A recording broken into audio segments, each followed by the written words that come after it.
Yo, kembali lagi di review suka-suka saya reviewnya. Oke, barang yang akan saya review hari ini adalah barang yang dekat dengan kehidupan kita sehari-hari. Yang kalau orang normal itu makainya pasti setiap hari. Nah, yang nggak normal ini yang mungkin makainya 2 hari sekali atau 3 hari sekali. Ini barang ini berhubungan dengan kesehatan gigi dan gusi. Ya, benar. Ini adalah gayung mandi. Ini adalah sikat gigi. Nanti ini ada muter-muter gitu kan kayak.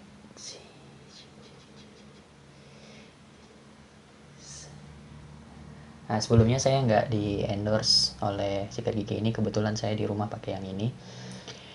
Yang ada aja ya. Oke, ini adalah sikat gigi. Kita biasa menyebutnya di rumah saya biasa disebutnya toothbrush ya. Enggak sikat gigi dah, nggak usah ribet-ribet. Jadi mari kita review bagian-bagian dari sikat gigi. Sebenarnya bagiannya simpel aja. Ini terdiri dari kepalanya. Ini kepalanya nih, head, bagian kepala. Bagian kepala ini terdiri dari bulu sikat. Nah, ini bulu sikat. Nah, kalau aku cari tahu ini sih sebenarnya bahannya adalah nilon. Jadi bahannya nih kayak benang nilon halus gitu. Yang yang bisa enak dipakai di gigi. Jadi nggak membuat gigi luka, gigi dan gusi luka. Oke, ini bulu sikatnya. Dan di sini dia elastis. Dia seperti karet tapi nggak terlalu lentur sehingga dia enak untuk digunakan. Nih, gini. Di sini ada pegangannya, di sini ada bagian tubuhnya, ada pegangan.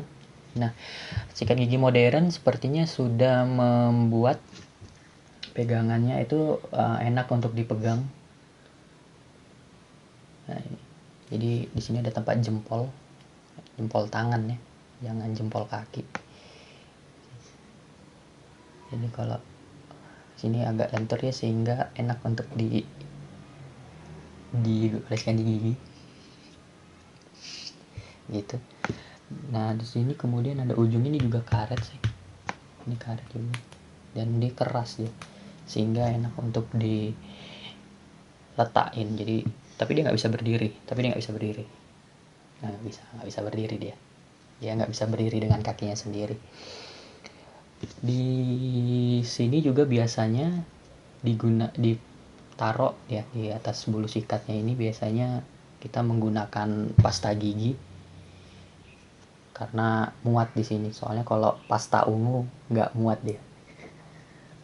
Di atas ini nggak muat. Jadi itu aja kayaknya bagian-bagiannya. Tapi untuk beberapa sikat gigi biasanya dia menggunakan tutup kepalanya. Nah, aku yang lebih suka itu yang pakai tutup kepala karena dia bisa lebih aman dari kuman-kuman kan. Jadi kalau ada kuman-kuman mau masuk dia harus ngetok pintunya dulu, ngetok helmnya. Tapi yang kebanyakan sih nggak. Tapi kalau yang pakai tutup kepala itu biasanya bulu sikatnya ini kasar. Nah, ini kebetulan bulu sikatnya ini lumayan halus. Jadi enak kalau dipakai di gigi. Pakainya di gigi manusia ya, jangan di gigi kopling motor. Dia nggak bisa pakai ini, dia pakai yang lain. Kemudian itu aja sih kayaknya bagian-bagian dari sikat gigi yang bermanfaat untuk kita bahas.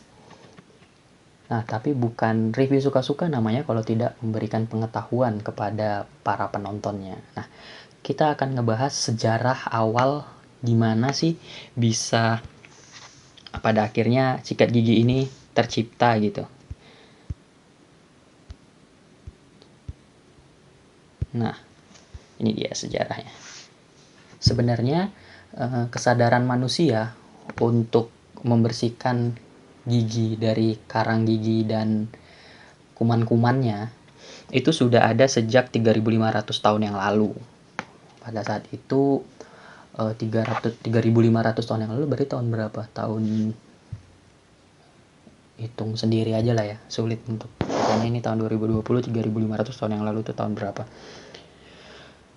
Jadi pada saat itu bangsa Babilonia dan Mesir sudah terbiasa membersihkan gigi, tapi orang Mesir dan Babilonia dulu membersihkan gigi itu dengan menggigiti ujung kayu. Jadi ranting kayu yang mereka anggap punya antiseptik, punya kandungan yang bisa membunuh kuman-kuman di dalam mulut. Jadi mereka gigitin ujungnya sampai menjadi halus, sampai berbentuk bulu. Nah, bulunya itulah yang mereka gunakan untuk sikat gigi. Kemudian di Arab Saudi, di waktu yang mungkin berbeda karena perkembangan seperti itu, di Arab Saudi ada namanya kayu siwa. Nah, kayu siwa inilah yang sampai hari ini pun kebanyakan orang Arab Saudi katanya masih menggunakan itu. Dan kalau yang kita lihat pelan-pelan kayu siwa itu sudah mulai dipopulerkan di Indonesia oleh artis-artis hijrah yang pakai siwa. Dan sekarang beberapa produsen pasta gigi juga sudah menggunakan kandungan kayu siwa di dalam pasta giginya. Jadi perkembangan itu terus terjadi, terus bergulir. Kayu siwa di Arab masih pakai kayu siwa. Pada abad ke-15 orang Cina ya, tentunya orang Tiongkok membuat sikat gigi dari bulu binatang. Kalau yang aku baca di sumber sebelum itu yang lain, dia dari bulu babi hutan. Waduh. Setiap mau gosok gigi Anda harus memburu babi hutan. Gigi Anda bersih, populasi babi hutan menurun. Nah, sebenarnya ini adalah cikal bakal dari pasta gigi modern. Jadi bulu babi hutannya itu mereka lilit di kayu. Jadi sebatang kayu gitu mereka lilit, yaitu mereka gunakan untuk membersihkan bulu babi.